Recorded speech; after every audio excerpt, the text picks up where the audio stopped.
제2부속실을 없애고 영부인이란 호칭을 없앤 이유가 점차 선명해지고 있습니다. 대통령에 취임하고 바로 김건희의 호칭이 VIP2로 바뀌었다고 하죠. 1년 가까이 대통령실에서는 그렇게 불렸는데 이것을 문제 삼은 언론사가 없었습니다. 심지어 전 청와대 행정관의 폭로에도 VIP2라는 호칭이 당연한 듯 언론들은 문제가 없다는 식의 태도를 보이고 있습니다. 언론의 이런 태도가 윤석열로 하여금 막무가내식의 국정 운영을 지속하게 만드는 가장 큰 이유라고 저는 생각합니다. 단적인 예가 미국 도청 문건으로 드러난 내용입니다. 미국의 도청 사건의 내용은 우크라이나를 지원하게 돼 155mm 포탄이었습니다. 지원국은 미국이나 폴란드라는 가면을 쓰고 실제로는 대한민국이 지원하는 것이었습니다. 2011년부터 주력 포병 전력이 된 K9 자주포는 155mm 포탄을 사용합니다. 우리나라에 155mm 포탄이 넘쳐날 만큼 생산되었을까요? 국군이 유사시를 대비한 군수물자인 155mm 포탄은 우리나라의 나머지 여분으로 있는 것이 아닙니다. 33만 발이 남아있어도 충분하지 않은 수량이었는데 전쟁을 끝내지 못하고 휴전 상태인 우리나라가 유사시를 대비해 준비했던 155mm 포탄이 미국의 압박에 국민을 속이고 해외로 반출된 것입니다. 불과 어제까지만 해도 계획 없다던 대통령실은 반출 뉴스가 나오자 침묵했고 국방부는 더 드릴 말씀이 없다는 브리핑을 했습니다. 어느 나라 정부와 국방부가 자국의 안보를 뒤로하고 타국을 지원할까요? 그것도 국민을 속이고 나라 전체를 속이면서 타국으로 포탄을 내보냈습니다.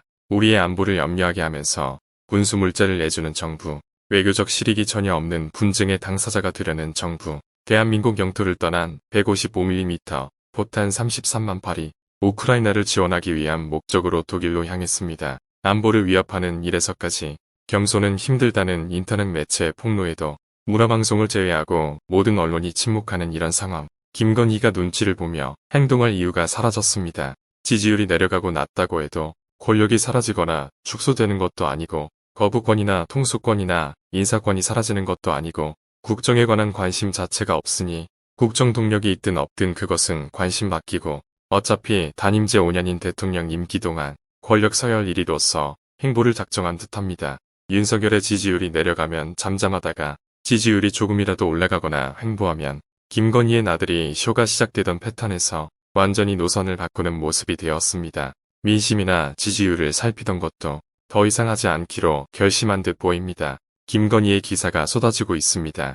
일주일에 한두 개 수준이 아니라 거의 매일 작정한 듯 쏟아지고 있습니다. 이런 가운데 4월 15일에는 재미있는 기사 제목이 있었습니다. 지난 토요일 세계일보 기사 제목입니다. 대한민국 권력 서열 1위, 갈수록 존재감 키우는 김건희 여사라는 기사 제목입니다. 대통령 부인이 실세다 이런 제목도 아닙니다. 대통령을 제치고 권력 서열 1위라고 제목을 달았습니다. 기사 내용은 권력욕을 비판하는 기사도 아닙니다. 권력 서열 1위답게 광폭 행보를 하고 있다는 기사입니다. 15일 밤 9시에 올라온 이 기사는 2시간 뒤 밤 11시에 제목을 바꾸었습니다. 권력 서열 1위라는 제목이 최근 일정만 4개로 바뀌었습니다. 대통령실과 김건희가 판단할 때 김건희가 국정을 장악했다는 공식적 표현까지는 아직은 부담이 되었던 듯 싶습니다. 공교롭게도 같은 날 또 다른 기사가 눈에 들어옵니다. 윤석열이 김건희에게 직접 국정 파트너를 부탁했다는 기사입니다.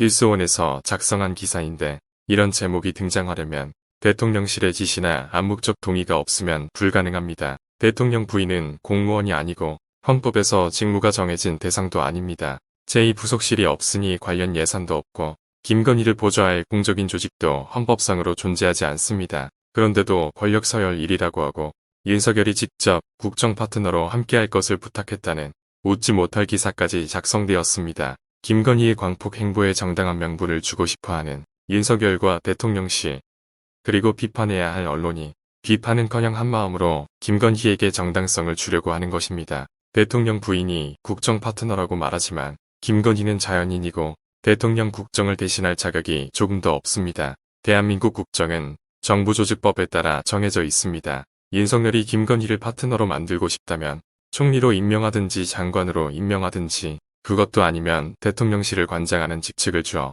공식적인 정책 라인으로 만들어야 합니다.